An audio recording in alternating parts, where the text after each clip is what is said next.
Hello and welcome to the NBA DFS on the RotoRadar podcast. My name is Joshua Riemer, joined by none other than the man, the myth, the legend, Jared Block. Jared, we've been through one night of NBA, but now we get to the good stuff, man. Now we get to the stuff where things are getting really exciting. You know, it was really fun to watch NBA be back last night, but to actually have a 12 game slate on the docket is huge, and it's going to be a lot of fun to break down with you. How are you doing? How did you enjoy NBA last night? And yeah, how are you feeling about today, man? Yeah, just something different. I know we've been doing this. This is my ninth year playing NBA DFS. Definitely up there in terms of providing years, but there's nothing like actually seeing the numbers run up the way that they do in this sport compared to others. NFL obviously is fun. MLB, you get the huge scores from home runs, but NBA is just constantly going up the leaderboard. So it was fun to get that experience last night. We had a little bit of a taste to it. Two games, one. The NBA, give them all the credit in the world because they do know how to space things out and give you a full night of things. So two games over 6 hours was great.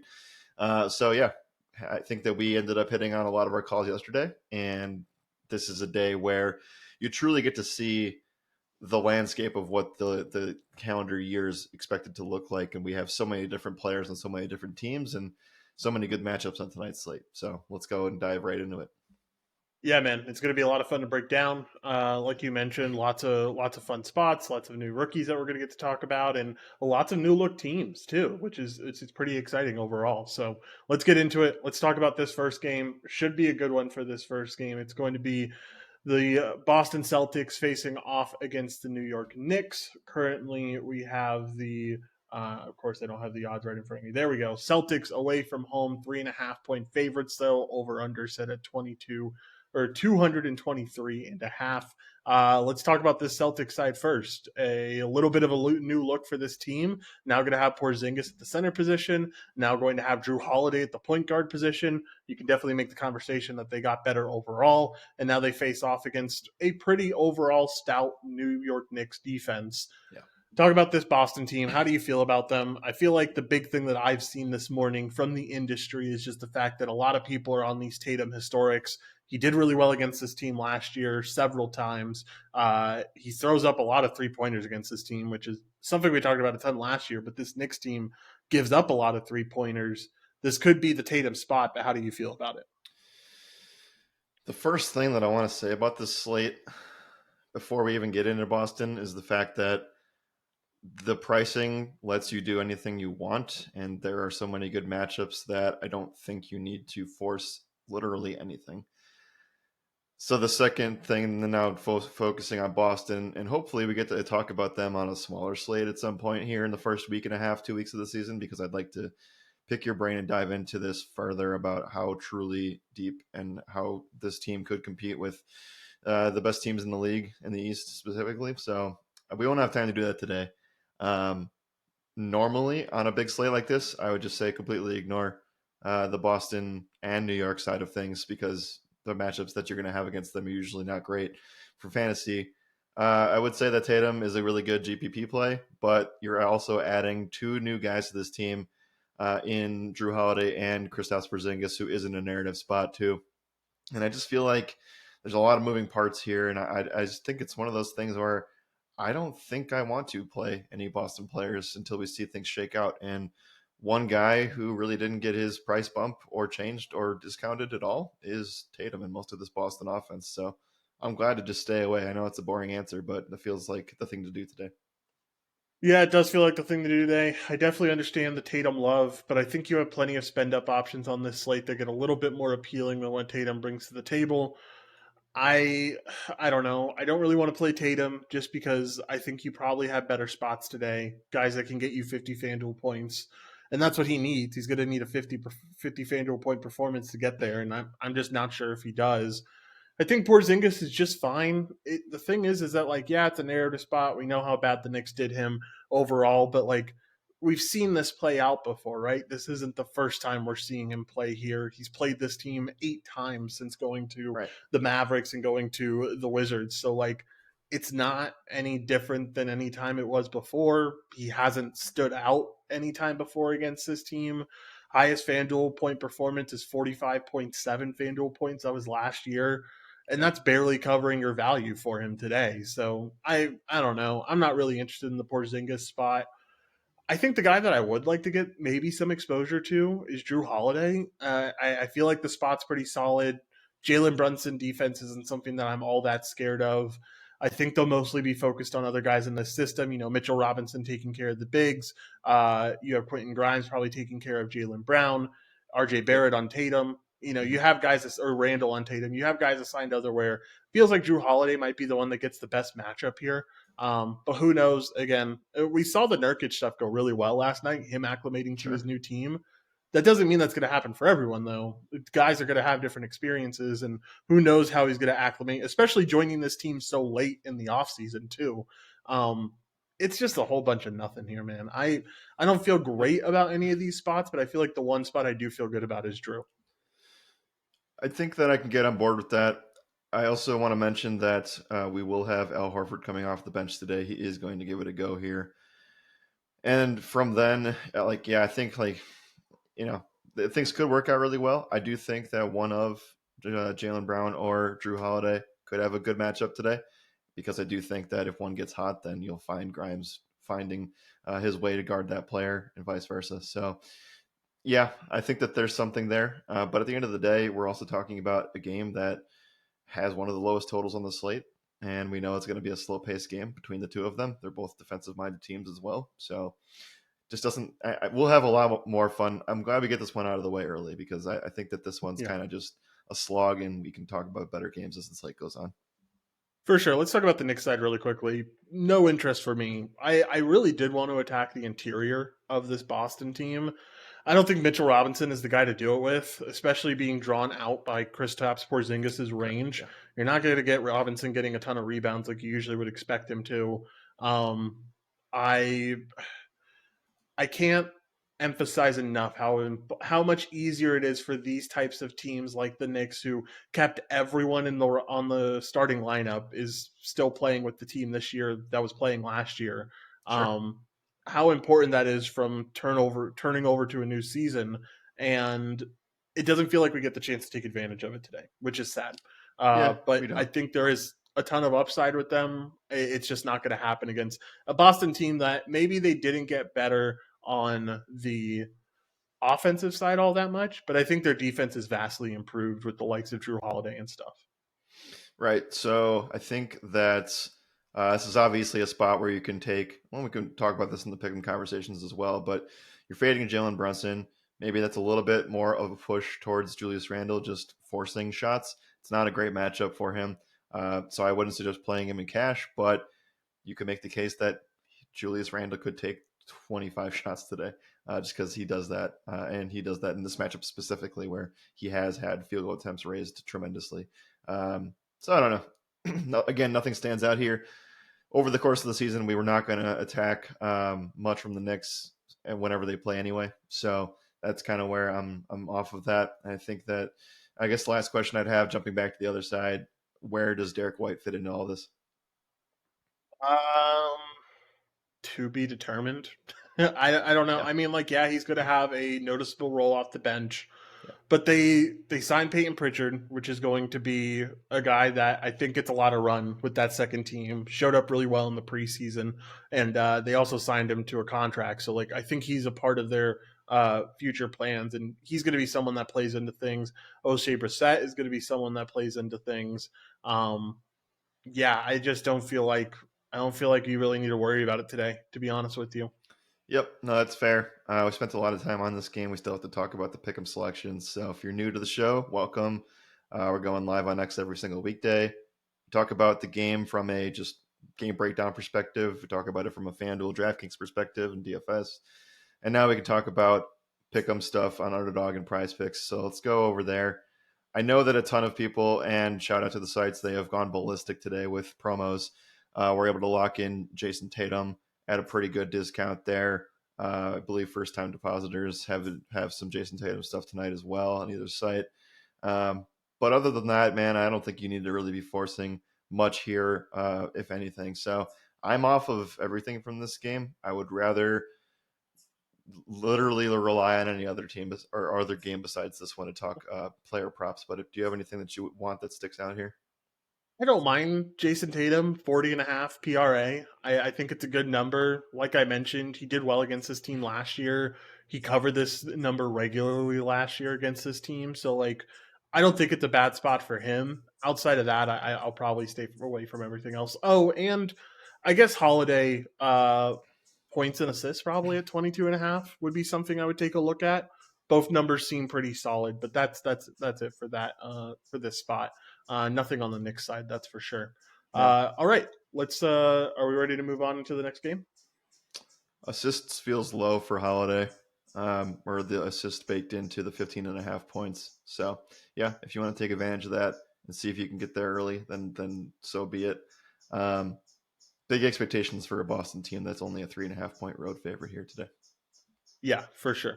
All right, let's move on into this next game, a game that I'm really excited about because I think it is one of the top matchups overall on the slate. It is going to be the Atlanta Hawks taking on the Charlotte Hornets. Currently, Hawks come in at 3.5 point favorites. Over unders at 235.5. Let's start off with this Atlanta side, who is already dealing with some injuries here. We know that for this team, they're going to be without Wesley Matthews. And I don't know how big of a deal that plays, but we know that this team ran really fast, especially when Snyder took over. It's against a great matchup against Charlotte, who I just don't think is a very good defensive team. I really like the Trae Young spot to start out. I really like DeJounte Murray here. I think Mm-hmm. you can even go with the big men and potentially go to a Clint Capella. I think there's a lot of solid spots to start it off here with Atlanta.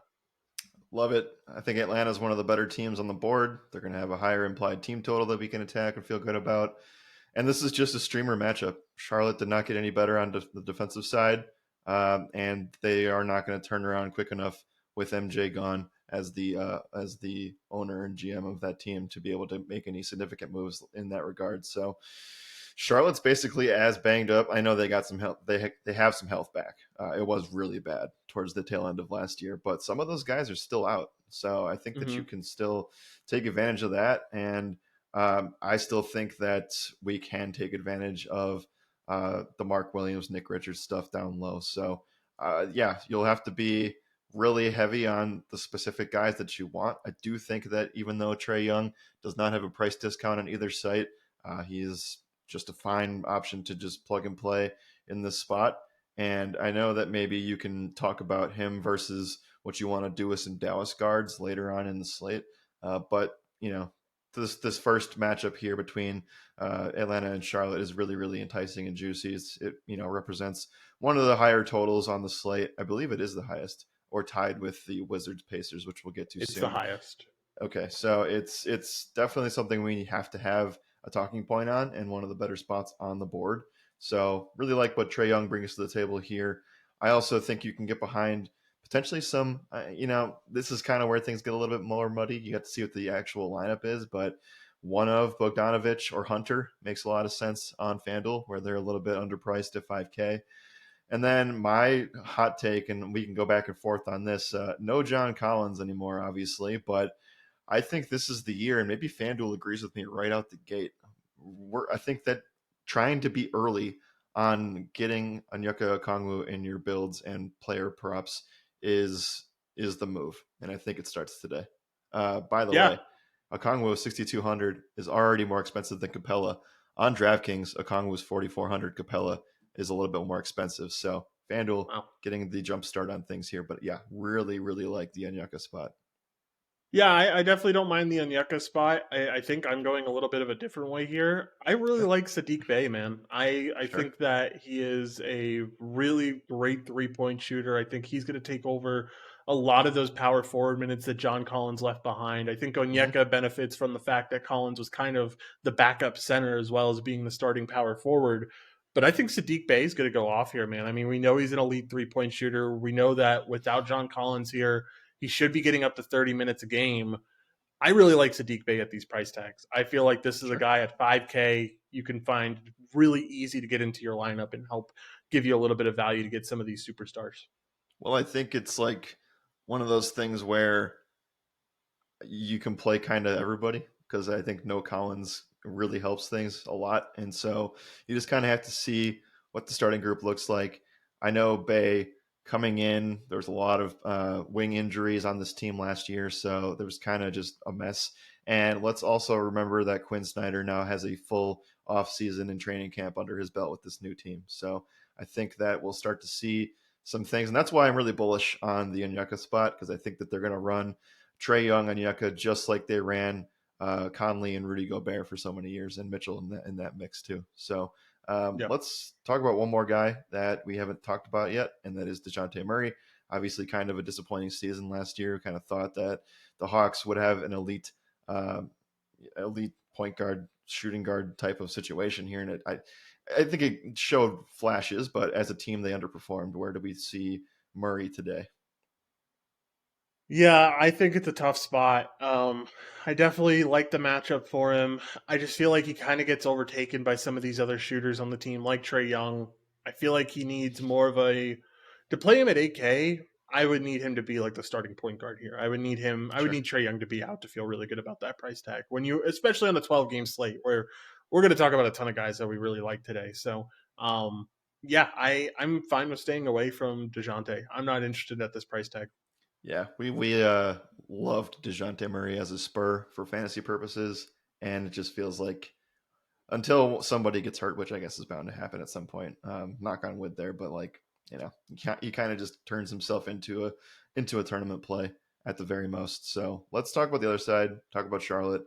No Cody Martin to start things off this season. He was a guy that was injured late last year. He's still out. Miles Bridges was supposed to come back and now has this suspension stuff for violating domestic abuse. We won't talk about that, but he is out, and that is relevant for this conversation.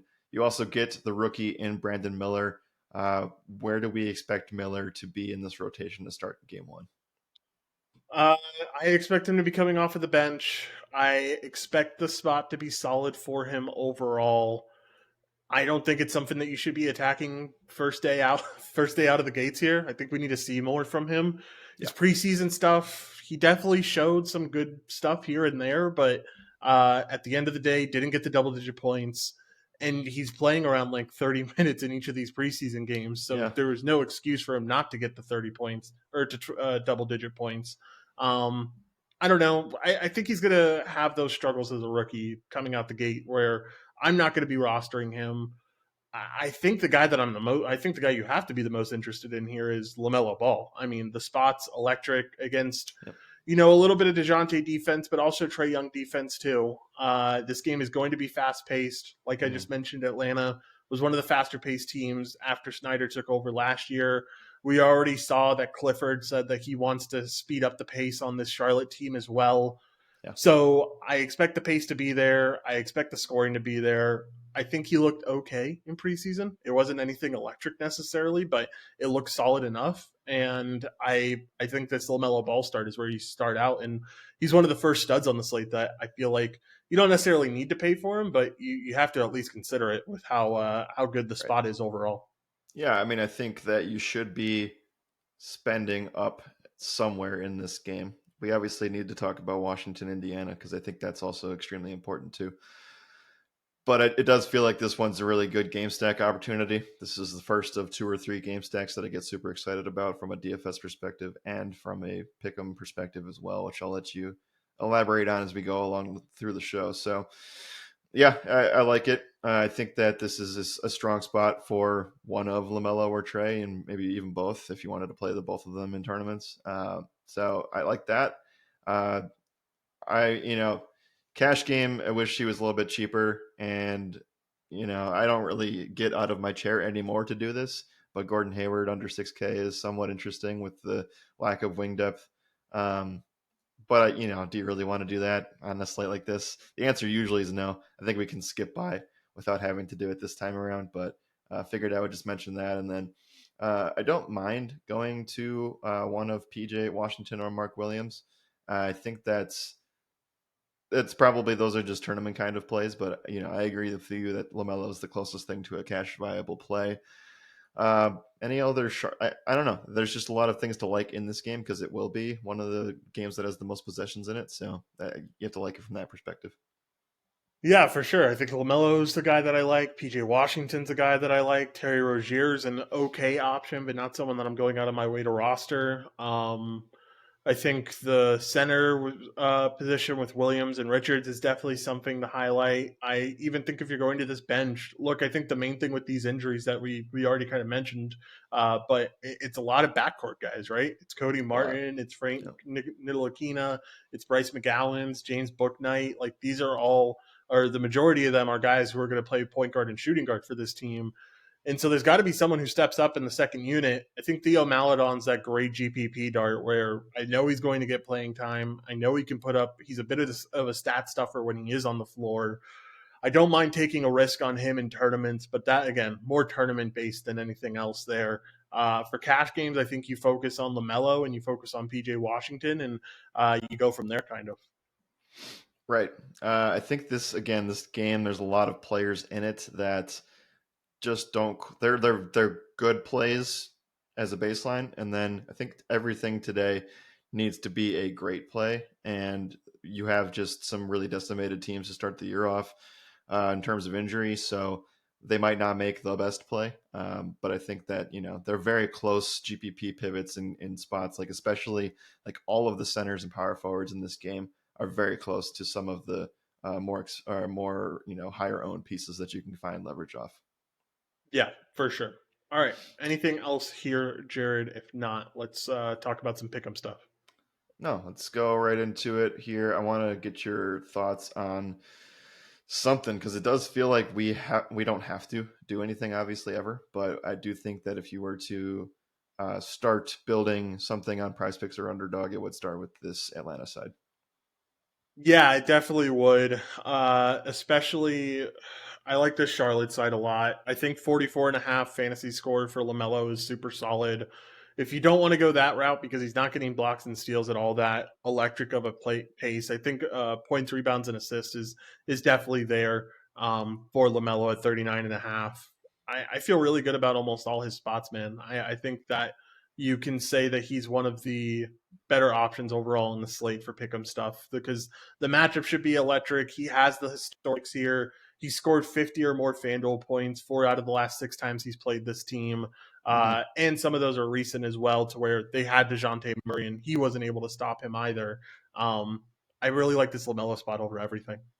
Yeah, I mean, well, there's the last part of this too is that Lamelo has no like there was obvious in the majority of last season we really just didn't know what his minutes were going to look like because there was always some kind of limit surrounding it with the injuries. So you got a fresh start, you got fresh legs. I don't care what he did in the preseason. Lamelo Ball is probably going to exclude that. So yeah, I mean, sky's the limit there, and this is definitely the case of I don't know. I think this one's got a real good shot at having overtime, a chance at going to OT because that's obviously the heaven of what we're trying to accomplish here. So if the game stays close, which it looks like it will, as a 3.5 point spread, I think sky's the limit on a lot of this stuff. So I am not going to say I don't think I have to repeat anything with the ball stuff. Other than that, I have one play specifically on the other side, and that is again to get a little bit more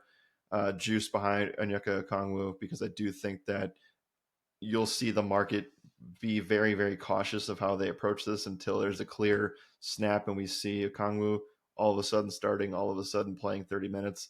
I want to try to get ahead of that, and I think that you can take that today with a 15.5 points, rebounds, assist number on Underdog. That's far too low for a guy that could take that next step. Yeah, and certainly a good matchup against Richards or Mark Williams, whichever one he's going to end up seeing. All right. Anything else here? If not, we should move on to the next game. Anything regarding Trey Young? Feels pretty accurately priced here. Yeah, I agree. It is really accurately priced. 27 Nah, I don't points, think. thirty-nine I and a don't half think so. PRA. Yeah, Yeah, I mean, at the end of the day, like if I'm taking one of Lamelo or Trey, it's most likely going to be Lamelo in this spot. fair enough.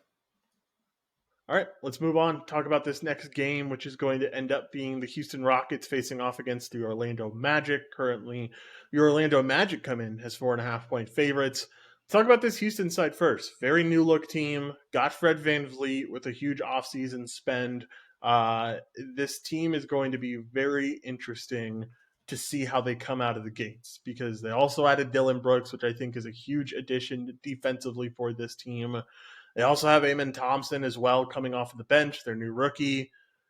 Give me your thoughts on this new looks Rockets team and how much you can trust in them coming out of the gate. There's not much you can trust or want to trust, but we know that the facts are that they are getting better at certain areas. We also know that they replaced Kevin Porter with Fred VanVleet, so there's that too. Um, and I just think that Houston will be a mess for a while, and so you come into the spot where I think Houston has potential to be a bit better in certain areas this year, but I do think that Orlando is going to be a team that's going to be hard to play fantasy guys against in fantasy purposes. So we'll talk about more about the Orlando side here in a little bit, but yeah, as far as what Houston brings to the table today, I'm just willing to watch them and see how it goes this time around.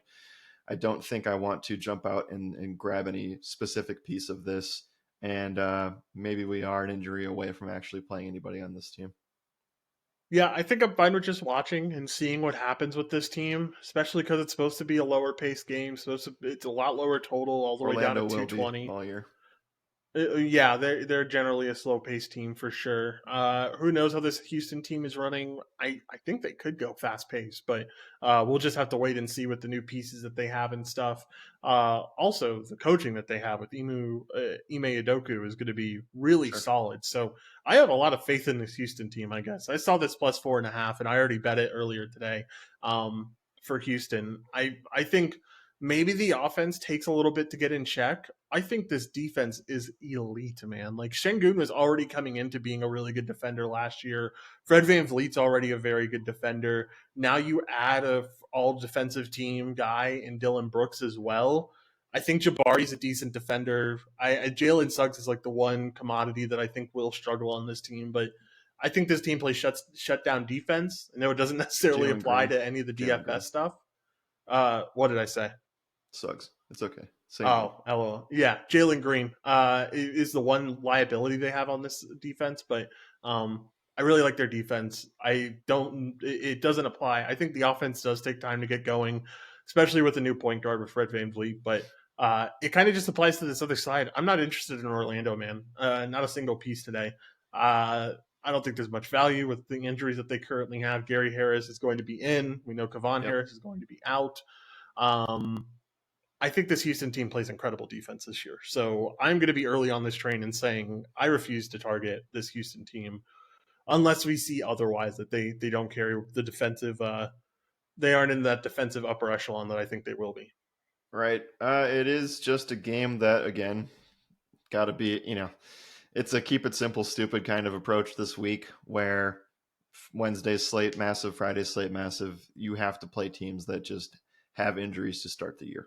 And that's the approach we took last night and what the approach we'll take today. This game overall is relatively healthy. And even in some spots where there may be injuries, there are enough pieces that have been transferred to where it makes a lot of sense to just stay away. And it's going to happen a couple times on the podcast. I forgot that Oladipo is on this Houston team completely. Yeah, So he's out. But again, you have Amin Thompson, you have Brooks here, you have Fred VanVleet on this Houston side. And so things just get really, really messy. You also have Brooks and Tate. And, we were playing a lot of Houston last year because there were so many injuries to everywhere. And so it kind of just goes away here. Same thing with the Orlando side. They land. Um, I mean, they obviously have a bunch of point guards, but now they have Joe Ingles to throw in the mix with Gary Harris too. Those guys, veterans, not going to play much, but they are going to take away 10 to 15 minutes from other guys that could make sense for fantasy. So I'm just out on everything, and I agree with you. But Orlando could be a fun team to watch. I could see them taking the next step finally. yeah, we'll have to see. I don't know if I believe in them as much as you do, but I think I believe in them enough to be a 8 to 10 seed. I don't know. That East is pretty I know tough. I don't know if I they know. get I there, know. but It it fully is. relies on Paulo and Franz taking next steps. Yeah, and we'll just have to see. I hope Paulo takes the next step, man. I'm a Paulo believer, so I really hope he does. But we will have to see what happens with this Orlando team. All right, let's move over to pick'em stuff. We spent a lot of time on this game.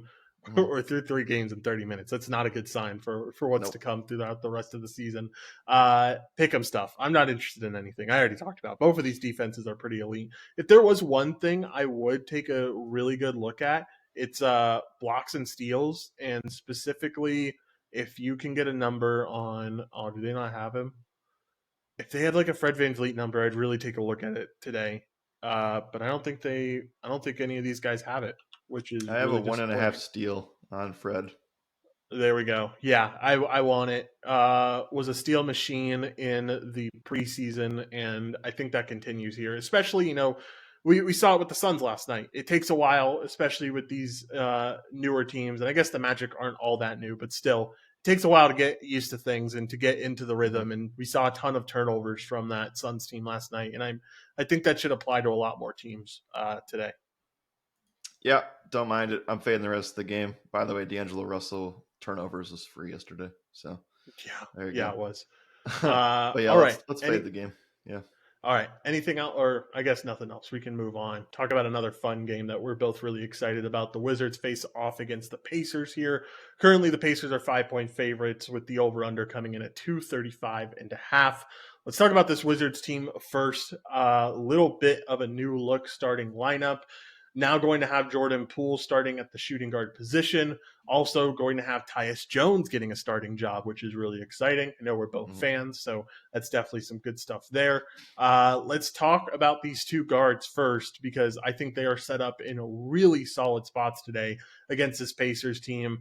And it can all start out with Jordan Poole. I think the talk has already been there, right? He is Mhm. heaving up shots right now.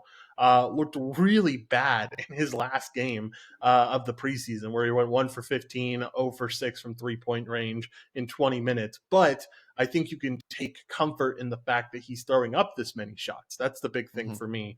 He's thrown up in the preseason games 13 shots, 19 shots, and 15 shots. And these are all in games where he didn't play more than 30 minutes.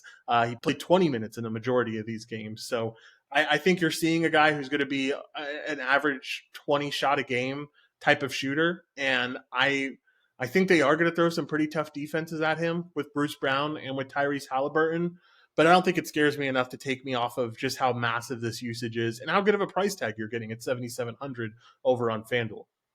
Yeah, not to mention pace of play and total has already been where we want it to be. This is a spot where I think the Wizards are going to be bad, man.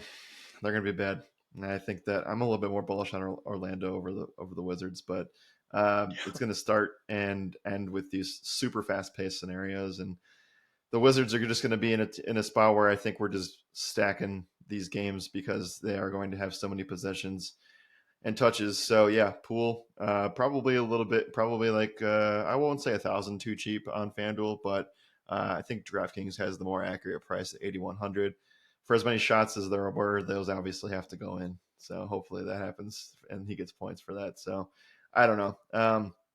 7,700 is definitely solid. The fact that you can get him at point guard and shooting guard is also very solid. So, yeah, I think that's where that starts. I do like Tyus Jones as a secondary option. I think that $5,700 for a starting point guard is very strong.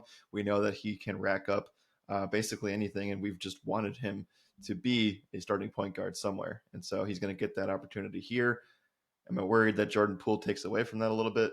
I don't think so as of right now. If we see it and it actually happens, then yeah, I would be worried about it. But starting today, I think that Tyus Jones is finally unleashing his role in a spot where he plays 32 minutes in this game, right? That's what we should expect. Yeah, I would expect around 32 minutes most likely. Well, has he ever had a role like that in his career before? If John Morant's healthy, the answer Uh, is no.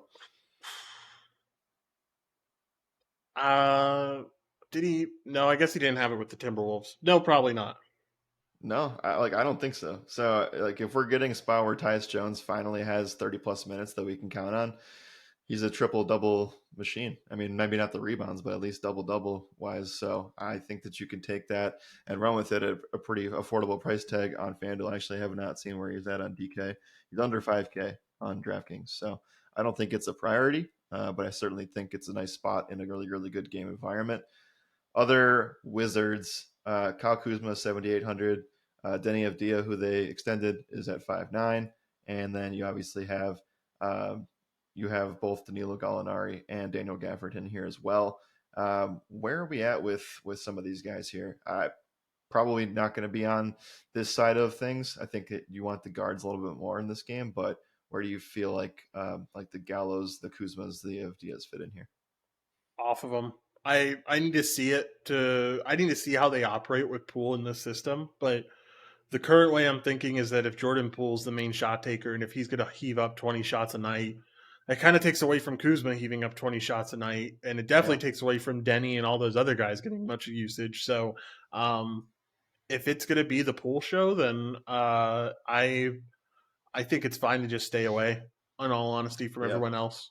Yeah, not one more thing I'll mention here. Besides DeLon Wright, they don't have as much guard depth coming in as they normally would do. The Wizards, they have Johnny Davis out with an elbow injury, and they also have one more injury to Landry Shamet, who's on this team now. So um, the depth of the injuries are definitely more from the power forward center kind of thing, whereas the guards, there's only 3 or 4 of them. Yeah, for sure. Let's talk about this other side. Let's talk about this Pacers team who, the biggest thing about this Wizards team switching over to Jordan Poole and some of these other pieces is that I feel like defensively they get a lot worse. And Oh this yeah. Pacers team should be able to take advantage of it. I think Tyus is still an elite defender, so I wouldn't necessarily say this is the case for a guy like Tyrese Halliburton, but Bruce Brown, Benedict Mathurin, Obi Toppin, Miles Turner, the rest of the starting lineup are all in contention to have good days, especially with the pace. Yeah, I think that you have to be interested in this side of the ball as well. And while they may not be dealing with as many injuries, the pace of play looks great here. The matchups in some stances look really good as well. One thing that stood out to me right away, and it actually came in the chat, so if you're a member, you already know where this is going. I think DraftKings is not expecting Obi Toppin to start, and hopefully they know that he probably will, right? Because he is He will. 5-1 on FanDuel, and he is min price on DraftKings at $3,000. Yeah, I already saw the price discrepancy. I think it's the main guy you have to take a look at and feel really good about. I feel like at that price tag with starting minutes, he's also been a big rebounder in the preseason. Mhm. I think you've got to get some exposure there at that price tag. Even if he doesn't start, I mean, it's still really solid. But we should expect him to start, right? You would think. Yeah, for sure. He's starting. I feel fairly confident in the fact that he's starting. Okay. When this Who Pacers else would team they is start healthy, there?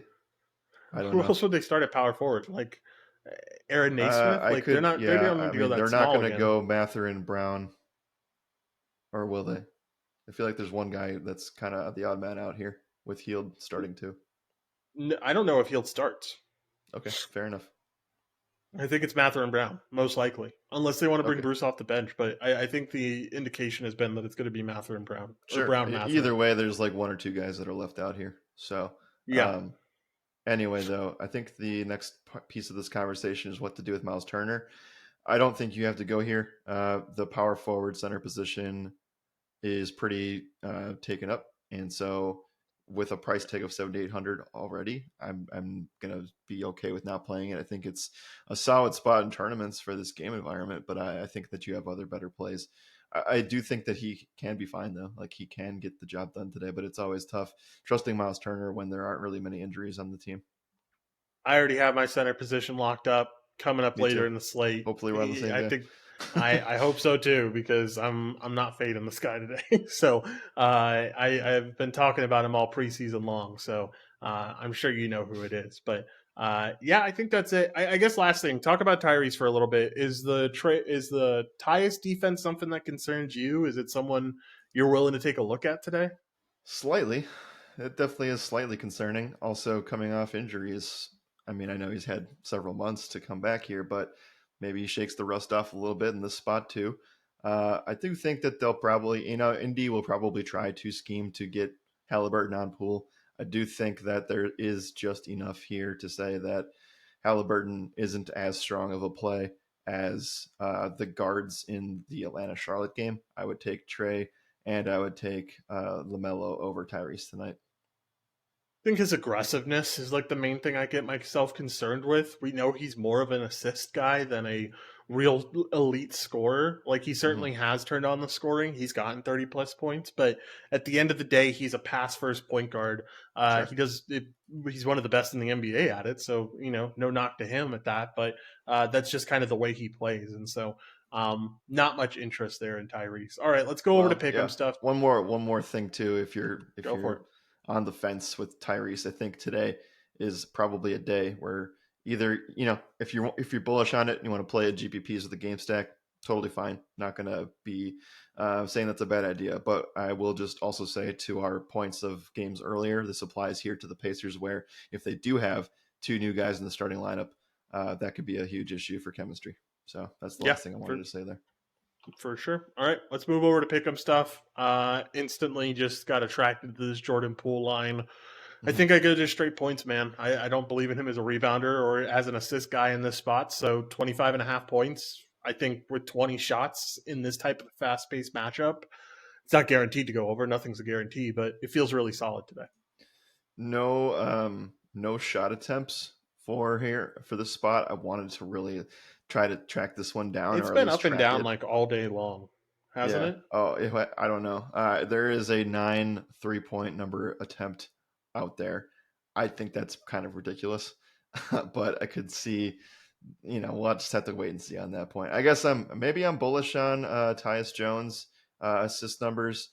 It's kind of baked into everything else. He has 8 assists right now. I could see him being a guy that just distributes and does a little bit of everything. So I don't think you need to go there today, but it's something that I'll be monitoring because we will be talking about Washington all season. So I'm okay with the pool stuff, and I think that I'm okay if we got 22 shots attempted. Would you take the over of that? What are you expecting? If I got anything under 20, I would hammer it. I think no, that's not even true. Because we had Kevin Durant and Booker at 19 last night, 19 and a Yeah, half. okay. Anything under 20, I would hammer it. And if I got a 19 like we did with Durant last night or with Book last night, I would take it for sure. Okay. Anything else for the Wizards? I think things are pretty dry after that. Yeah, nothing else for this Wizards team. I think we've covered everything we needed to cover. Other side, Pacers. I don't know. I can't feel really confident about anything here. I guess Obi I, Toppin over like 22 and a half fantasy score feels wrong. Like that feels too low. sure. He could very well score 20. I think median wise, he scores 25 here, and I feel pretty comfortable with saying that. Yeah. I mean, starter minutes, if we think that he's going to get 28 to 30 minutes, I feel really good about that as well. And we know, and this is where my play will come in here. I'm okay with taking fading Tyrese on FanDuel and DraftKings, but taking the assist number. I think he does get double digit assists tonight, and that's where that line sits at 10. So I'm okay with this being a super fast paced assist game for Tyrese. For sure. All right. I think that's it for this one. Let's move on into this next game, which is going to be the Timberwolves facing off against the Toronto Raptors. Of course, I need to refresh my page here, so give me 1 second to get these odds up. Um, Well, let's just talk about this game. Let's talk about this Timberwolves side first. We know Jaden McDaniels is going to be out, going to provide a big defensive downgrade for this team, but they are back to being healthy, right? Getting back Rudy Gobert, getting back Karl Anthony Towns, Anthony Edwards fully healthy. It is a very tough matchup against Toronto. One of the harder places to play is in this Toronto stadium as well. Give me your thoughts on this Timberwolves team because nothing really jumps off the page for me to start things out. The first thing that stands out here is that this Minnesota team won't have Jaden McDaniels today. Actually, it's a calf injury. It's not even the hand, so he will not be playing today. And I think that there's just enough here to where, Nas Reed got the contract, and we have just enough here to say that this team is deep, and that's not going to be fun for DFS. I do think that at the end of the day, Toronto does get weaker from losing Fred Van Vliet in the offseason, so they're going to be starting Dennis Schroeder at point guard. You can attack that spot if you want, but do you really want to attack it with Mike Conley today? He is really cheap though, so I could see people doing that at 5,400. But I think that this is a nice intro to. We talked yesterday behind the scenes, and we said this is a spot where maybe we'd be a little bit more bullish on Anthony Edwards as the season progresses. I don't think that starts today. I think it starts in whenever their next game is, because, like you No, said, not a great spot. easily just an awful matchup for him against OG. No, thank you. Big time pass. And I think a lot of these guys get tougher matchups. Like this Toronto interior has always been really solid. And Mm-hmm. I don't know. I don't really see anyone that sticks off the page for this Minnesota team. So maybe it's better. Well, I guess value wise, if KA ends up being in this lineup, Kyle Anderson, I might have some interest if he replaces JD McDaniels. If Nikhil Alexander Walker replaces JD McDaniels, I might have some interest there. But most likely, I'm just going to stay away. There's just so much going on here, man. Like they have Shake Milton, Jordan McLaughlin, Nikhil. They have KA, like you said. I mean, the list goes on and on and on. So I don't know. I think things are pretty dry in Minnesota right now. How do you feel about Mike Conley? I think good median floor play, not a great cash game play. Yeah, FanDuel only with that if you were to go that direction because he's 5,900 on DraftKings. Yeah, for sure. All right, let's talk about the other side. Talk about this Toronto team. Now without Fred VanVleet, going to be a little bit different of a look for this team. I don't know. I kind of have a similar take here. I think OG could take a big step this year in terms Mm-hmm. of his usage overall, in terms of shooting the ball. We saw some spurts of it last year, and I don't think I'd be willing to take a risk on it this in this game. I think same thing for Scotty. I think he's a guy that could potentially take a jump, especially in the passing. I don't expect Dennis Schroeder to be the guy bringing the ball up. I think it will be a lot of Scotty being the point forward here, and I could see that working out really well for him. But I don't know. I'm kind of off of this Toronto team. I don't see anything that sticks out. Do you see anything that sticks out here? Really weird team construction. First off, uh, Really weird. they Really they weird. will they will figure it out as it goes on. But this is definitely a transitionary year for them, as was last year. Uh, they are just so deep in the big man positions that I just have zero interest there. If you wanted to take a tournament flyer, I think I would do it with Siakam. He would be one of the guys that we know on the slate could score 50 plus fantasy points. But again, I think that's a huge price tag. You're banking on Rudy shutting down the centers, and you're expecting Pascal Siakam to absolutely smash on Karl Anthony Towns, which I think can be a thing. And without Fred there, look at it this way, I guess. If Fred was out and we didn't trust Dennis Schroeder on this team to be that guy that soaks up that usage, we'd be playing Siakam and at least another Toronto Raptor, right? Who we'd really be playing is Malachi Flynn, who I really think can come in Probably. here and take like 25 minutes off of everything. Because you mentioned it, the they're really deep when it comes to the big men. They have Precious Achua, they have Chris Boucher, they have Jalen McDaniels, they have Otto Porter as well. They don't have a lot of guards in the bench. I think Malachi Flynn's going to see like 25 plus minutes today and going to Yeah. shock some people with some value. Depends what they do with Grady Dick, right? Yeah, for sure. It definitely does. But even so, like Grady Dick's not going to be ball handling. Like I think at the end, it's going to be Flynn. It's going to be either Scotty playing with the second unit a lot, or it's going to be Malachi Flynn being the main ball handler Yeah. responsible. Yeah. I don't disagree with the OG spot at 6,900. It's just going to be probably a sticker shock for us for the first couple weeks to see that price tag. Yeah, it definitely will be. All right, pick'em stuff. I have no interest here. I don't see anything that I'm willing to No. even remotely take a shot at on such a large slate. Oh, Anthony Edwards points. I know it's a tough matchup, but I will be Really looking at tough that matchup number. I will be looking at against that OG. number. Not I today think it's great specifically. for I was just later. saying in general. Yeah, I think it's great for later. I don't think today's the day to do it. And hopefully today, a poor showing helps out that number later on down the One line. more. Yeah, one Go more. for it. Mike Conley is sitting at 5 assists. I think that's okay. I can get behind that. I can definitely get behind that. All right, let's move on into this next game. It is going to be the Pistons and the Miami Heat facing off against each other. Currently, the Heat 9-point favorites, tied for the biggest favorites on the day, and the over under is set at where I just lost it. I was there. It is 219, one of the lowest totals on the day. Let's talk about this Detroit team first. You get Cade Cunningham back, which is really exciting. I'm really excited to see that leap that he takes off of the injury. Hopefully, he's fully healthy here. You also have Osar Thompson coming into the league, which is really exciting for this Detroit team.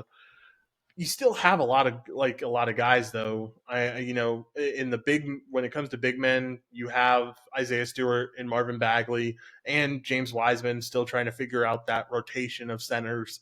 Mm-hmm. You still have Killian Hayes as a guy. Jaden Ivey is going to be a shot taker. Like, I think there are a lot of guys that it's somewhat tough to find the guy that you really like on this team, especially today against the Miami defense. It's a tough welcome to the NBA for these rookies on this Detroit team. But yeah, with it being Miami, I don't know if there's anyone that really jumps off the page to me. There's just so many guys that are competing for so little amount of spots. That's what it comes down Yes. to. Um, it does help that Isaiah Livers and Monte Morris are going to be out for this game. And the only reason I say that is because I do think Cade Cunningham is underpriced for what this situation presents. Not the matchup. The matchup sucks, but just the position that he will be in, the usage rate that he should have. That's the only guy that I would take, and other than that, I'm off. But it's purely a price play. But again, you would take Jordan Poole over Cade Cunningham any day today. Yeah, for sure. I think the one guy that I'm willing to take a shot on is going to be Osar Thompson. I imagine how things will work is that Jimmy gets Cade, Kyle gets whoever's starting at shooting guard, whether it be Killian Hayes or whoever, and then Tyler Hero ends up shifting down to Osar Thompson. If that's the case, Thompson could go off here. He's going to get the minutes because of Bojan being injured right now, or Boyan being injured right now, and Boyan, yeah, I think the Thompson spot is really solid. I mean, looked good in the preseason. I think out of all the rookies, he was like the second or third best when it came down to it. Um, I'm willing to take a shot here, but I think that's more tournament based and maybe yeah, even more pick'em based than anything else. It's not sure, cash game based. That's for sure. right. And we're definitely just waiting to see how the big man stuff pans out, and we're not going to target Bam Adebayo anyway. So we'll talk about Bam here in a second, but I want one more thing on the Detroit side relating to Cade Cunningham. Again, only FanDuel, because discrepancy, price tag on DraftKings is 9,000, whereas on FanDuel he's at 7,500. So I think that you can maybe that's whenever Detroit plays next. If that's Friday, we take a look at that. Yeah, for sure. Definitely willing to. All right, let's talk about this other side. Unless you have anything else about Detroit. No, All right. Heat come in, relatively same lineup. Going to be without Josh Richardson today, which could definitely lead to some depth problems for this team, mm-hmm. especially at the guard positions, because they don't have a whole lot of point guard or shooting guard depth, especially without Josh Richardson. I mean, Duncan Robinson's a guy that'll probably come in. It'll be interesting to see if they use RJ Hampton at all today. But yeah, give me your thoughts on this Miami team and are one of these guards, maybe even a Tyler Hero, a potential option for us today. Yeah, relatively same team core is correct, but you look at some of the fallout. I know that the big talks just been basically saying that they just didn't get the big piece that they wanted, but what they did was really rely on their initial core, and after that, it really doesn't look all that great. Like you said, Josh Richardson, he is back in Miami. Good vibes for those who played him in 2018-19 for that team. But other than that, man, it falls off pretty tremendously. I don't know Yeah, it does. necessarily how much they're going to use Kevin Love or Nikola Jovic. Um, but I mean, they. So again, I think this is more of like a wing point guard conversation because they do have Thomas Bryant in the mix as well here, who will play some minutes in this spot. But without Richardson, without Gabe Vincent, and without who am I missing here? The last piece. Um, sorry, I'm missing one more piece here. Trying to Who think am I of who it missing? is. I don't know. Not Caleb Martin. He's in here, but the guy that went to Indiana. or Cleveland? Max Struess. Uh, Yeah, there Max you Struess. go. Yeah, Max Anyway, Juice. yeah, I knew I would get it eventually. So they're missing like 2 or 3 guys, and you add in the fact that Richardson's not going to play today, and you find yourself in a spot where maybe there are or is a guy that can be that dude. And I think that dude, like you said, is Tyler Hero. I think that he is the guy Yeah, at 6,700. That makes a lot of sense. Um, I would say he's a solid cash game play. I wouldn't say great, but I would say it's decent. And I would also say that minus or a 9-point favorite at home, like Miami's got something to prove here. I will say Detroit um, will not be that great this year, but I also think that relative to the market, people will probably say that. I wouldn't be shocked to see a lot of people on Miami -9. I'd be worried about that. I think that Detroit's pesky enough to keep things close here, especially with a team in Miami that doesn't have as much depth as they're used to. I agree. I think Detroit does keep this a little bit closer, especially with everyone coming back. I don't think anyone knows what this Detroit team's really going to look like until they're out there. But I think they're going to Yep, look better than what people think they'll look like. sure. So, I agree that this game will stay closer and stay competitive. And again, we talk about this all the time with spreads, and you'll hear us talk about it more and more throughout the season. A -9 spread certainly sounds like a blowout, but at the end of the day, if Miami wins by 10, all the starters play normal minutes. No one gets benched. No one gets resting time at the end of the game. So, Yep. not necessarily the worst outcome, even if they do end up covering the spread of -9. As long as I don't think it's a 20-point blowout here, is what I'm trying to No, get at. and the rule of thumb is what we go by, at least for the last several years, is that if a team is up by 22 or more points entering the fourth quarter, then you are at risk for that to happen. Yeah. I don't think that's the case. I don't think so. I don't think so I either. think Miami death problems are going to really hammer them this year. But anyway, let's talk about some pick'em options. We kind of already mentioned the Tyler Hero stuff, and that's kind of where I want to start out. I think 20.5 points is solid. I think over 17 field goals attempted is definitely something I'd be willing to look at. I think I'm focused on points here because I think he is the predominant point shooter for this team. Bam's more the rebound guy. Jimmy isn't all that aggressive anymore unless he's in a narrative spot, which against the Pistons is not a narrative spot. So Mm-hmm. um, I'm willing to hit some of these Tyler Hero stuff. And I'm sure, like, coming out of the gate, narrative wise, like all that talk about him getting traded, I'm Yep. sure has to have him pretty pissed off. So I think Yep. there could be a little bit of motivation here coming out of the gate. He's already done it too, smashing preseason. Yeah, Like, he killed preseason. yep. So I like that. Other than that, I'm off. I think Tyler Hero is the only guy I want to play on the Heat, and that is definitely that's a top 10 play overall. I think on this slate. Yeah. Um, and then the only other thing I wanted to touch on for Detroit was Cade Cunningham, either the 19 and a half points or 25 and a half points plus assists.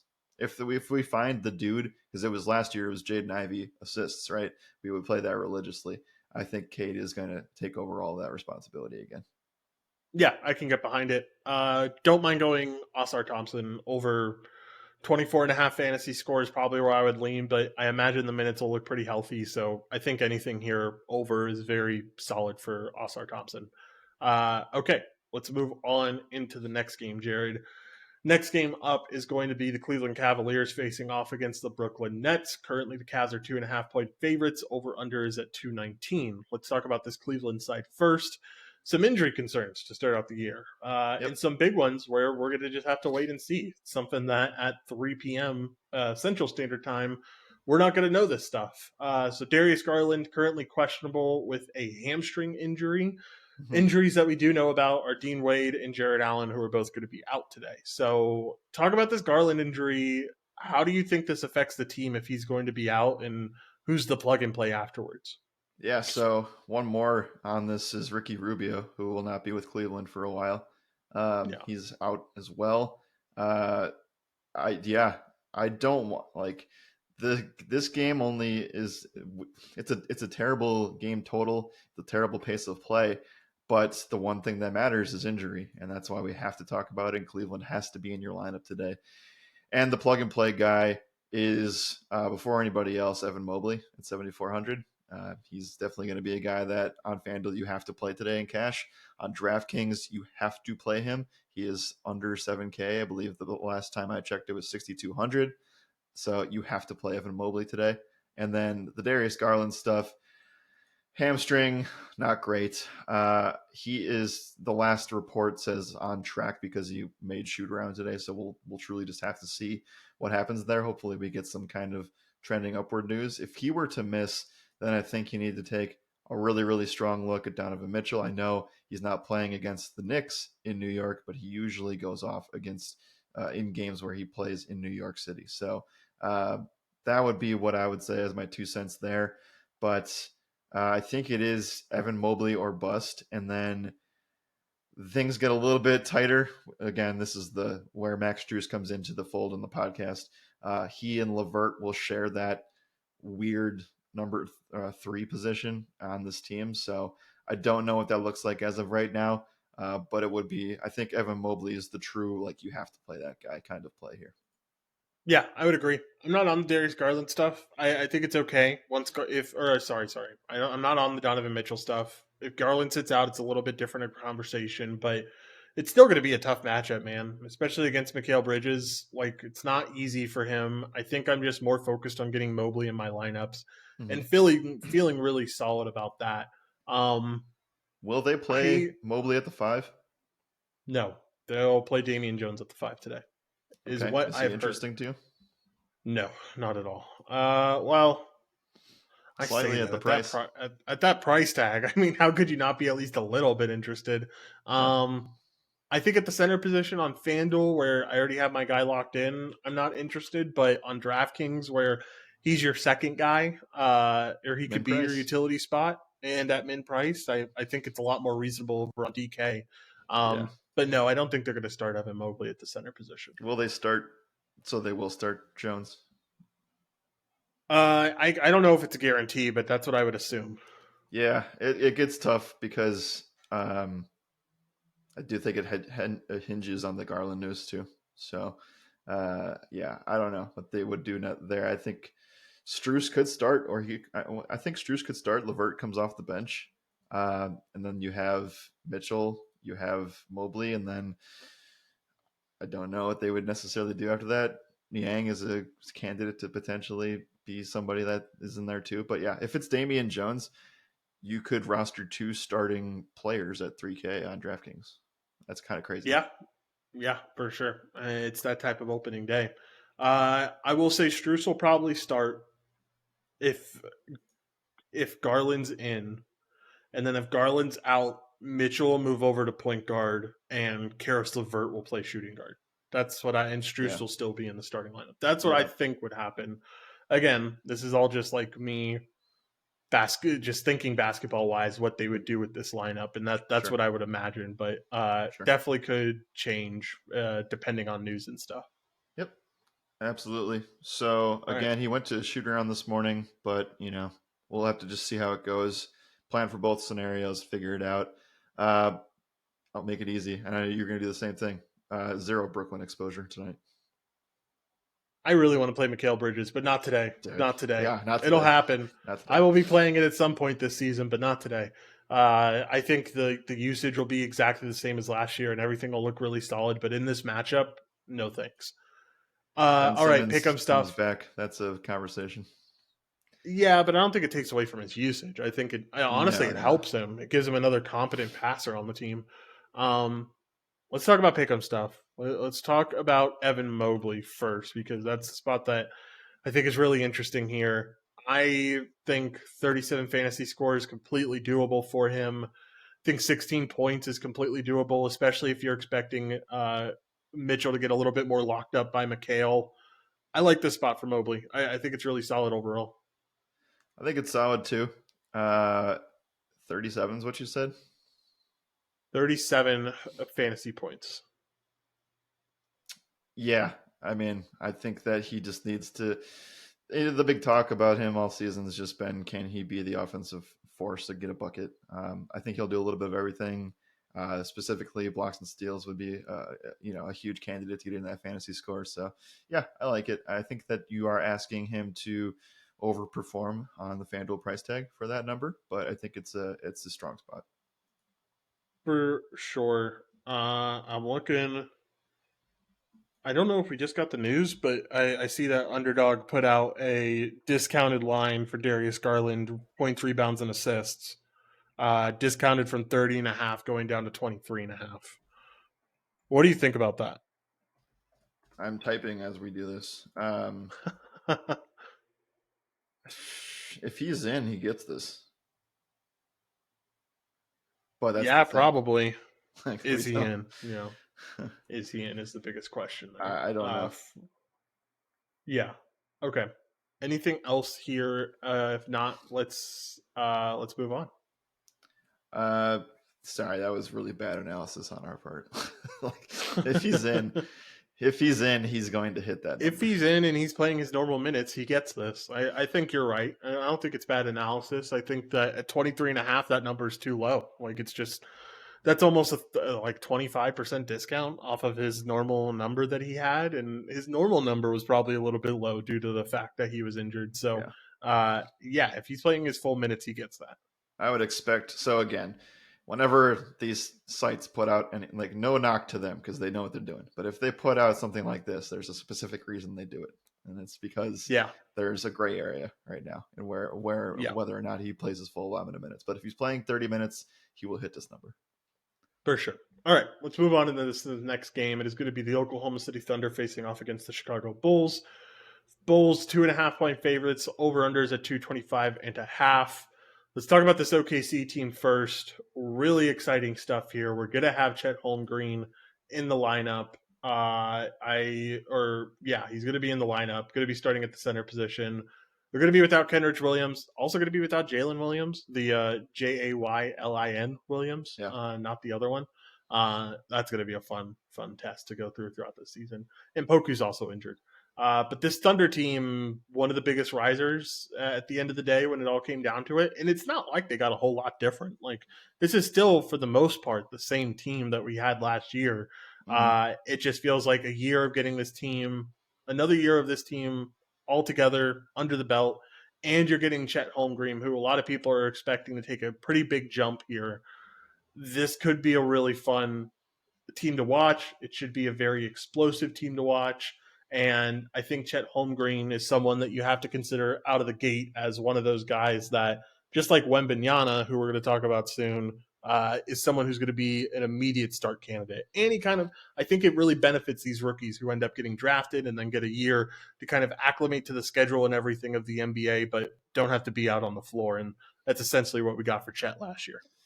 Yeah, the best part about this game is just seeing what the Thunder starting lineup is going to be, because that's been a question all year. I think we know what it's going to be, and I think that you can confidently probably say it's Shea, Giddey, Dort, Jalen Williams, Chet, and then we'll have to see if they end up changing some of that as we go along. But yeah, I think Chet Holmgren is going to be in a great spot, 6,900.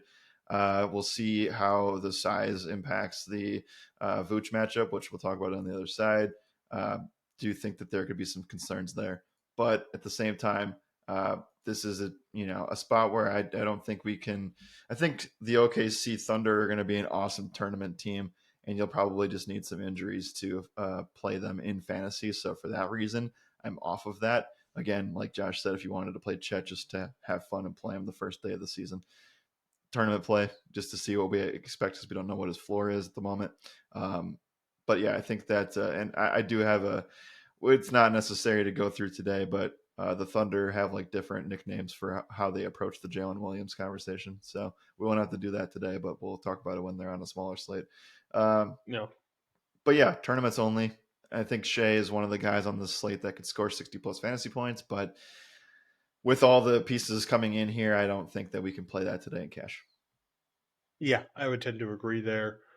I don't mind going Josh Giddey. I don't mind going with Jalen Williams here at 6,100. I already mentioned how I don't like Chet. This just feels like a lot of GPP plays at the end of the day, though.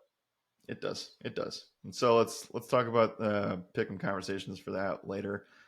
Bulls side, a lot of. Oh, by the way, last thing on the Thunder, Poku is in. He's playing today. Yes, I saw that. It got off the injury report. Bulls side, no new additions, no real drops of anybody. It's the same team running it back. And so, with that said, I don't really want to talk about anybody but Nikola Vucevic, who's going to come in a spot where I do think he could potentially bully Chet Holmgren around a little bit. So I have some interest in Vooch, and that's really where that stops. So it's just him He for me. could, I mean, he could bully Chet. Chet could also block a lot of his shots, man. I mean, Chet's really tall, and Vooch is a I get smaller it, but I think center. Vooch outweighs him by like 45, 50 pounds. Yeah, sure, but think about shooting. Like you're gonna back him down, and then you're gonna be right at the basket, and then Chet's just gonna put both his arms Uh, up. Like I don't know. I don't Chet know. could I get know in it's some foul trouble here, I think, personally, but we'll see. yeah. I don't mind the Vooch spot. I think it is solid. I don't think it's a bad play necessarily at 8K, but I think you just have better centers on this slate. Oh, you The do. guy that I'm really interested in that gives you a really good price tag today is going to be Kobe White. Going to be starting for the first time. Had a really good preseason. I think this is a guy that they trust in to take some shots off of Zach LaVine and DeMar, and I think it's a really good spot for Kobe where he's going to get the worst of the defenders on the other side from OKC. So at 4,900, expecting around 25 to 30 minutes, I like this Kobe White spot. Do we know if Caruso's on the bench? Is that what they're Yes, going to do? Okay. that's the assumption. Yep. Yeah, I mean, look, if that's the case and he's starting, then I don't have a problem with it. Yeah, I don't. That's really it. I think that you can, this game is definitely a GPP worthy, but it is kind of a gloss over game. For sure. All right. Anything else in this one? If not, let's move over to pick 'em stuff and talk about some options there. Uh, no, nothing else. Let's go talk about Pick'em. I'd love to see what we have for Chet Holmgren. Yeah, let's talk about Chet stuff first to kick things off. Chet currently has 23 and a half points, rebounds, and assists, zero point 0.5 steals, 2.5 blocks and steals. That's an insanely high number, man, to give him op rip. Yeah. I don't know. I don't think there's anything that stands out here in terms of numbers. I Nope. think if I was going to take anything, it'd probably be 21 and a half points and rebounds. I'm not interested. I'll wait, but it's fun. That's a Certainly is fun, fun, like, but yeah, you can make a fun slip if you want, but it's not necessarily something we suggest doing. for sure. All right, nothing else here for me. I'm trying to think of both sides really quickly because I feel like Yeah. I'm missing something. I'll go. Um, I'll say one play. Vooch over 17 and a half points is okay. okay. Yeah, I think that's it for me. I think I'm all good here. Let's keep it moving. Let's move on into this next game, which is going to be a fun one. It is going to be the Pelicans facing off against the Grizzlies here. Currently, the Grizzlies come in as 1 point favorites, over under set at 224 and a half. Let's start off with this Pelican side. It's going to be interesting to see how they come into this season because not Yeah. a lot has changed with this team, and it feels like they're still in the same spot. The biggest change that is happening is that Zion Williamson is going to be back. Yep. Had a very good preseason showing where he scored 16 points in 16 minutes. What do we expect out of Zion against this Memphis team taking on the toughest matchup? One of the toughest matchups is a power forward in Jaren Jackson Jr. Yeah. So zooming out here, you got a lot of defensive matchups that are not good for opposing offenses, but this game also has one of the most injuries on the board, so you have to talk about it. I think this is a spot that I'll stay away from Zion for now. Don't love the matchup here, and I know that New Orleans has some guys injured, specifically Jose Alvarado. But I think that and Trey Murphy, he's out too. Najee And Najee Marshall. Marshall. All those guys are So minute like guys I for I this team. get it. They are, and I think that it's definitely in play for Zion. But I think that there are two guys at power forward that you have to play today, and Zion is not one of them. So Evan Mobley being the first. I think it's a fine Mm-hmm. tournament play to pay up a little bit more for a guy that we know has a pretty strong ceiling. I would love to see what the floor is in this kind of matchup. Um, I don't know necessarily where I want to start with this. I think that Brandon Ingram is an okay play here. Probably somebody I'd start the conversation for this team with. Uh, But what are your thoughts here? Maybe we end up taking a guy that's going to probably start tonight, Herbert Jones too. I love the Ingram spot, man. I think that's a spot that I really like. With CJ kind of locked up with Smart, with Zion kind of locked up with Jaren Jackson. I think Ingram's kind of the guy left out, and I don't think Desmond Bain or Zaire Williams is all that concerning in terms of the defense. I think that at 8,200, Ingram's going to be the guy taking most of the shots in this game, and you could see him deliver upon that in a pretty electric way tonight. So I like this Ingram spot to start things out, and I think Yeah. Herb's fine. Um, I don't know if I'd go to anyone else really here. Um, Man, they are not deep. They are really they Which are a team? very Grizzlies shallow or team. both of them? Yeah, no, well, both of them to a certain extent, but I'm more so just talking about the Pelicans today. Not a lot of guys that like I'm thrilled about rostering off this bench because of the injuries that they're dealing with. So makes me believe that Brandon Ingram's probably going to be playing 37 to 40 minutes today. Yeah, that's where I think like the Jones conversation comes into play here, pretty tremendously. And I think that they'll have to just rely on a lot of starters. They do have Larry Nance and Cody Zeller who will take, and Jonas that will obviously just convolute and take everything up there. So there's no real value at that position for this team. But yeah, it is Brandon Ingram. I do think Jones, even if he doesn't start, is a good candidate at 5,400 to at least be a guy that's going to soak up a lot of usage off the bench. And then from there, again, like you said, I don't really want CJ McCollum today. I don't really want to necessarily trust in what they do with Dyson Daniels or Kira Lewis either. So I think it is starts with Brandon Ingram and potentially ends with Ingram or Jones. And that's kind of where I would take that. For sure. Let's talk about this other side. Let's talk about this Memphis team. Addition of Marcus Smart, obviously going to be missing John Morant for the first 25 games of the season. Yeah. But the big news was that losing Steven Adams, he's going to be out for the season. Brandon Clark is currently out due to an Achilles injury. Santi Aldama is also out due to an ankle injury, leaving them, I don't know, like three guys as big men. Yep. You have David Roddy, you have Xavier Tillman, you have Jaron Jackson Jr., you also technically have Kenneth Lofton, but he showed up to camp like really out of shape, and so I don't even know how much they'd really play him here in this spot. I think it's the Xavier Tillman show here. I like the Tillman spot quite a bit. I think 40. I think 40 minutes is not out of the question with how challenged their depth is right now. Yeah. I think this is the guy, right? Center Yeah, that you're this not is fading well, today. no, Okay. no, no, no, no, no. No, This it is my wasn't. Okay. So I'm this was playing him my at power guy. forward. I'm playing him at power forward. I think he's one of the Okay. two power forwards you need today. Oh, well, maybe our positions are just turned around here. But Uh anyway, huh. yeah, Tillman Probably is unfadable in this spot.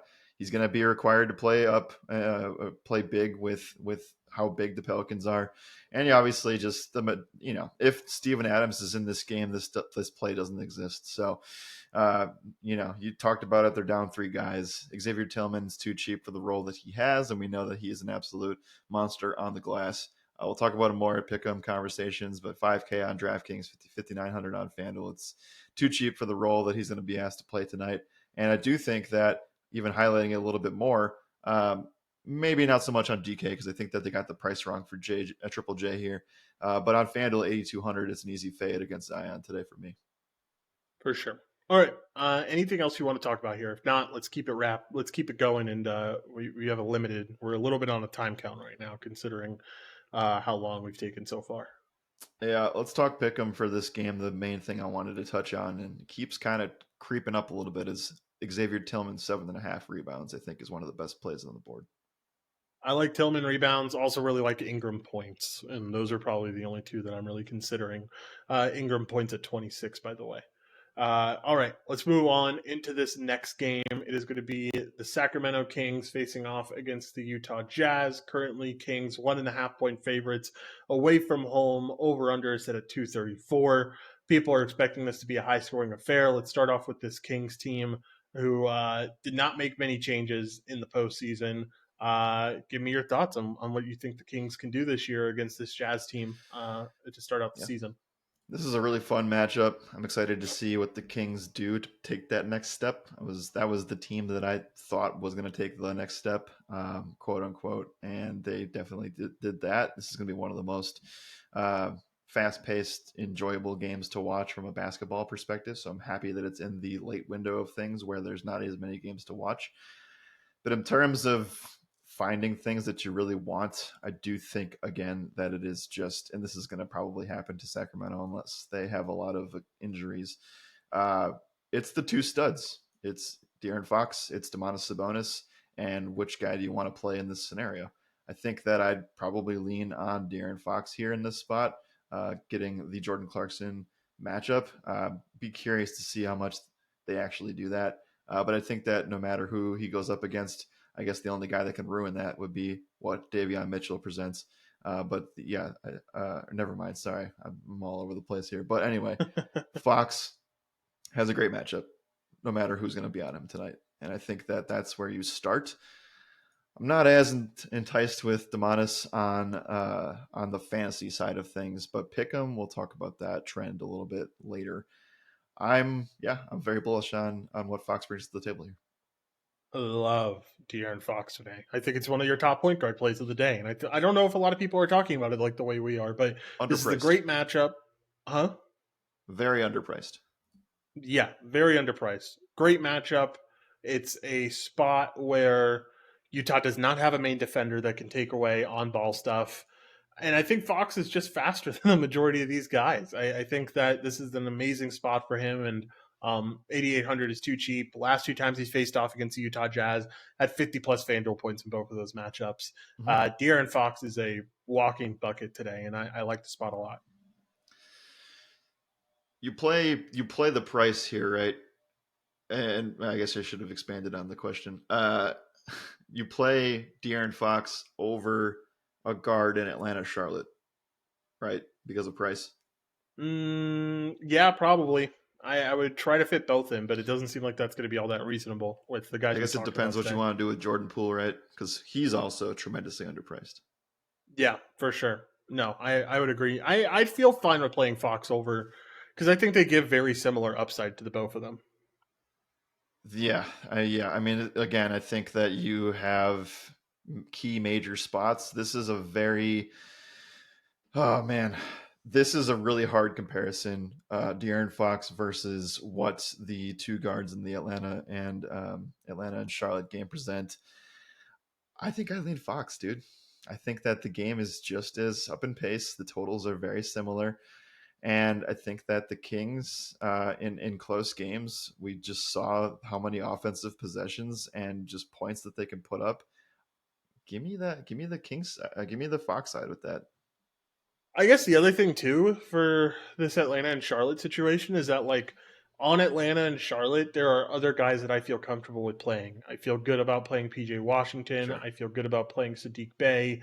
I feel good about other contributors. On Sacramento, I think it is just Fox here. I don't think there's anyone else that like I'm jumping at the bit to end up rostering. And so, um, yeah, take that for what it's worth. Let's talk about this Jazz side though, because I think we're all done with this King side.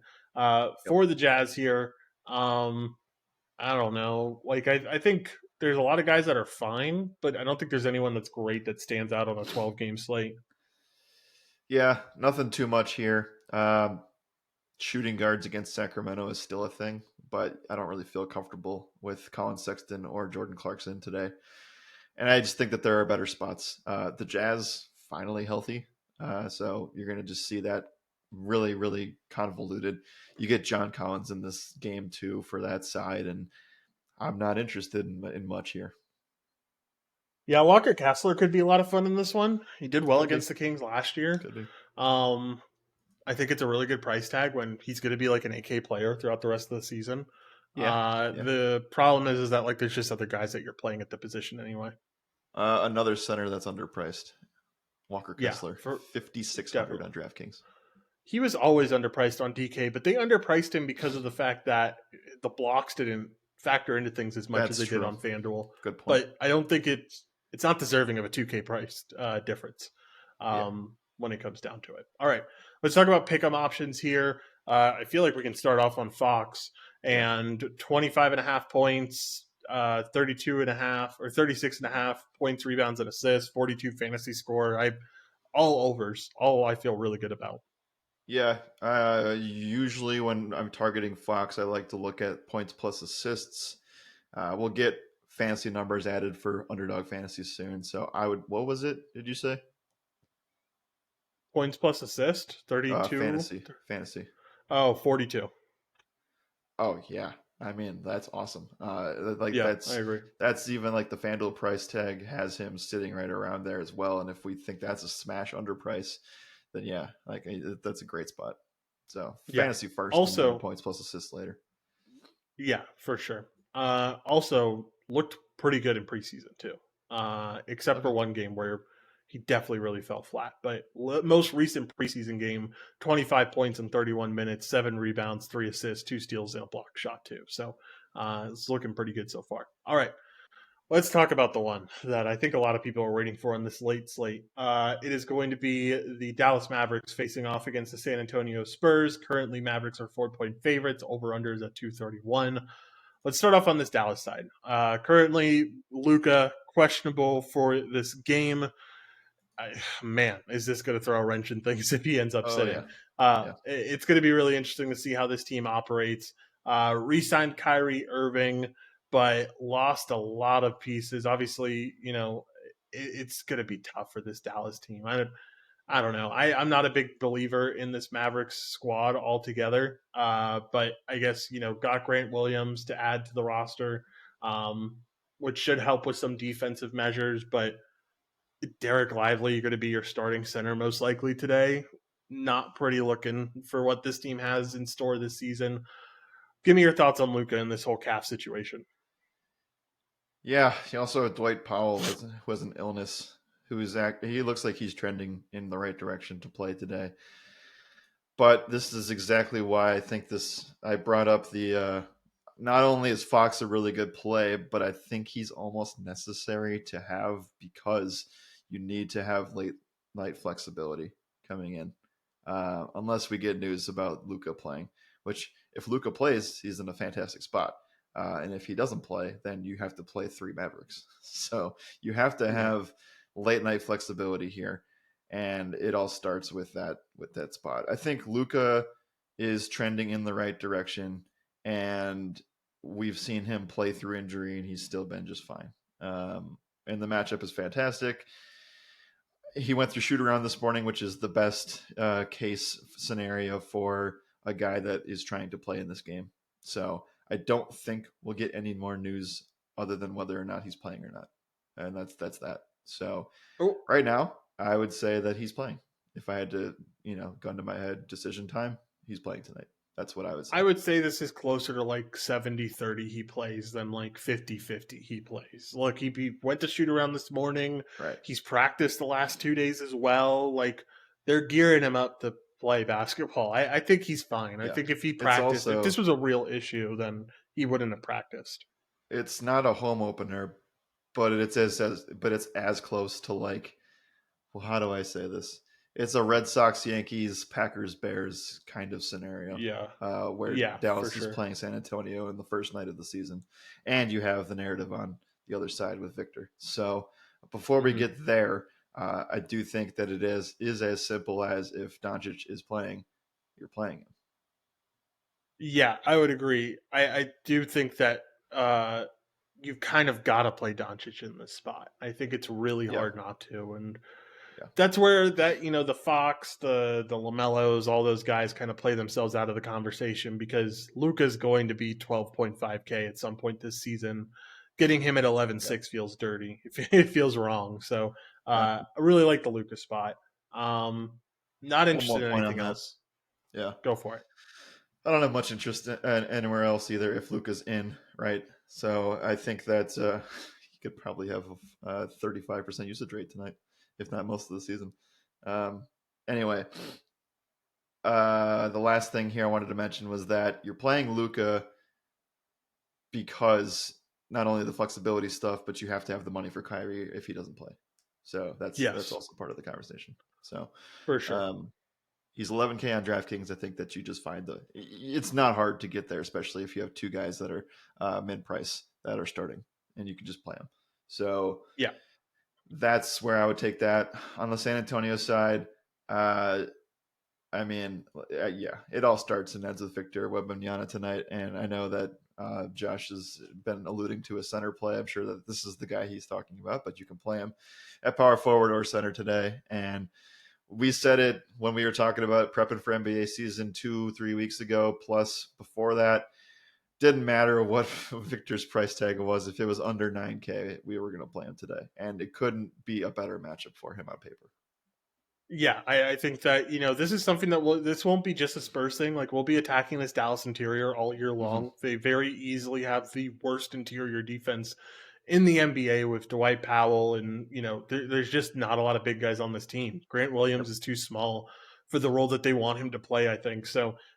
This is an amazing spot for Victor. We've seen him dominate the preseason. He's looked like he is just so ridiculously large, and it's going to be insane to watch how this season goes. But I think I told Jared a couple weeks ago, like if Wembanyama is anywhere under 8K, I think I said 9K maybe, that I'd be willing to play him. And I saw Yep. 7,700 today, and I still said too cheap. Like I still think it's way too cheap for him. And this is a guy that you just got to lock in today.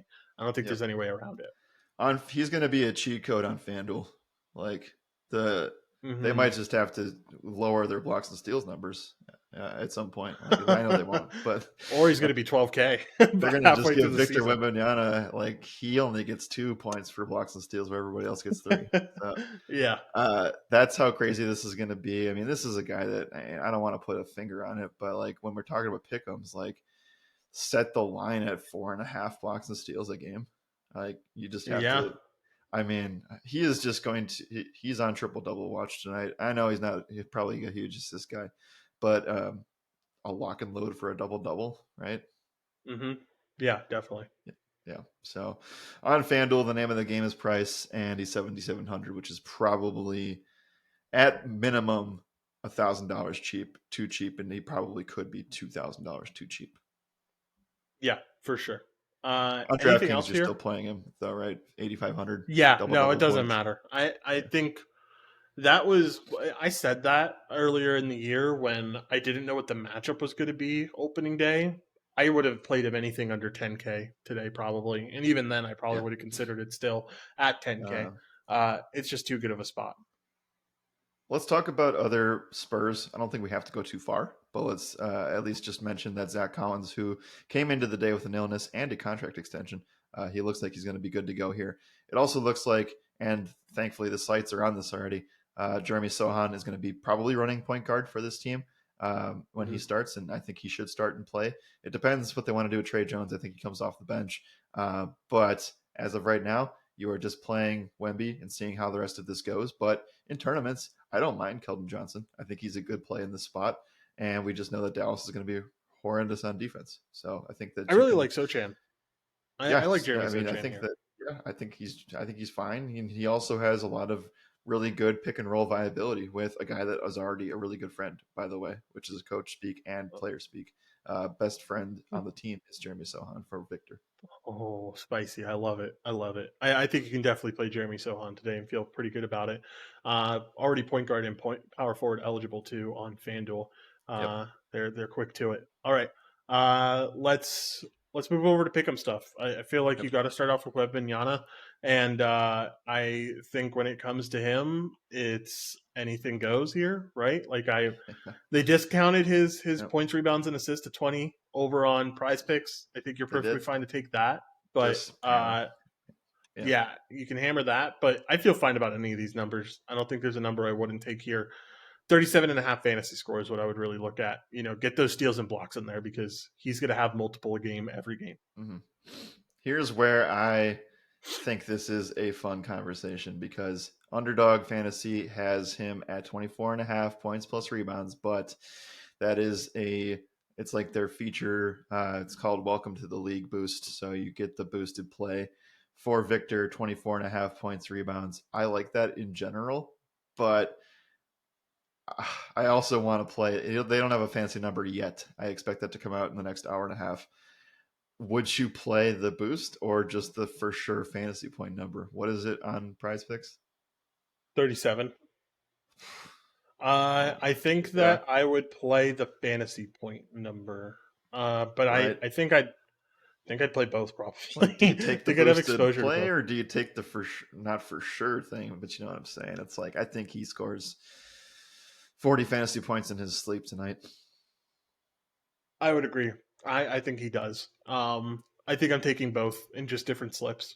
I don't want to get I still want to have that exposure to a discounted line, but I also know how big this spot is going to be for fantasy points for him. Yeah, yeah. All right. Let's talk Luca here. He has a half double double number on Underdog. His points sit at 28 and a half. I don't see it. There's a real world where Dallas loses this game, even if, I think Luca has to put up 30 real life points for them to win. Yeah, I would tend to agree. He's definitely going to be relied upon as a shot taker. All these numbers are just fine. 28.5 points, I think, is good. I probably wouldn't touch points, rebounds, and assists. It feels a little high, but I definitely am willing to attack that points number in a spot where I think he's going to have to score. 20 and a half field goals attempted is also here. 20.5. Yeah, There's a I lot feel of fine free with throws taking in that. those points, though. So Yeah, um, for sure. I would lean just points. Like I said, if they, and this is what I've been doing with I did this with Justin Jefferson and Kirk Cousins. Like, if Doncic does not hit 28 and a half points, they will lose this game. It's just straight up. Yeah, So for like sure. that's why I think the higher is in play there. Definitely. All right. Anything else in this game, Jared? If not, let's move on to our last game. No, but just to zoom out, it does feel like you are just playing Doncic and Victor everywhere as the pillars today. For sure. It definitely does. All right. Last game on the slate is going to end up being Portland Trailblazers facing off against the Clippers. 9 point favorites are the Clippers at home, with the over under being at 226. Let's talk about this Portland side first. Obviously, we're going a little bit of a rebuild, getting rid of Dame. Now you have a backcourt led by Anthony Simons and Scoot Henderson. Uh-huh. Uh, I don't know. I need to see this team before I feel confident about anything, especially against a Clippers defense that we know is going to be pretty solid. I just rather see this Portland team before I bet on them. Yeah, look, dude, this is the classic, like, you basically flipped your whole team. And Yeah. I don't maybe we talk about some turnover numbers for some ball heavy guys on this team. I don't want to play literally any of it. Like DeAndre Ayton, I'll take a wait and see approach. Jeremy Grant gets probably Kawhi, so like no thanks there. Down the list to just bad matchup after bad matchup, and now you even have a spot where you don't even know where Simons or Brogdon fit into the mix here necessarily. Like, this is purely like, if you want to take Scoot Henderson, maybe he gets Russell Westbrook. I don't know. You're just throwing a shot in the dark there at a very, very late night hammer type of approach. I think the late night hammer is Dallas San Antonio. Yeah, I would tend to agree that the late night hammer is not this game. It's definitely the other one. I will say there is one guy that I think you can definitely look at for DFS. That's Kawhi Leonard. He's just too cheap in this spot. 9,400. He would usually be a 10K player here. So I like the Kawhi Leonard spot, but that's about it. And that's all I can get behind in this game in general. I have one more. I think that you can play Paul George too. We have no Terrence Mann because of the trade rumors for James Harden, and Josh Primo's suspended. He wasn't even in the rotation anyway. So um, Paul George is a GPP candidate as well. I think he is underpriced too. Yeah, I think play one or the other. Don't play both. That's what I Correct. will leave it at. Necessity though, I don't think so. No, it's not. Cash. Ooh. Sorry for the yawn. Not even doable. I mean, at the end of the day, if you're playing Luca, like there's no way to get to this guy too. So Yeah. if you're playing Luca, Webb, and potentially another pay up guy somewhere else, Yeah. Evan Mobley, a power forward or something, you're starting to run short on cash really quick. Uh huh. Yep. All right, Agreed there. I have no interest in pick'em stuff. I'll stay far away from this game. I No. looked at turnover numbers; they don't have anything for the Trailblazers. I don't blame them. It's very, very murky for a while, probably. For sure. All right. Jared, anything else? If not, let's get some final notes and get out of here. Yeah, I think that this week we're going to go late on podcasts because we are breaking down every team's new moves and hypotheticals. But at the end of the day, the most important thing on a slate like this is to find out who is coming in to the team coming into the season injured, and those teams are Cleveland, Memphis, and New Orleans.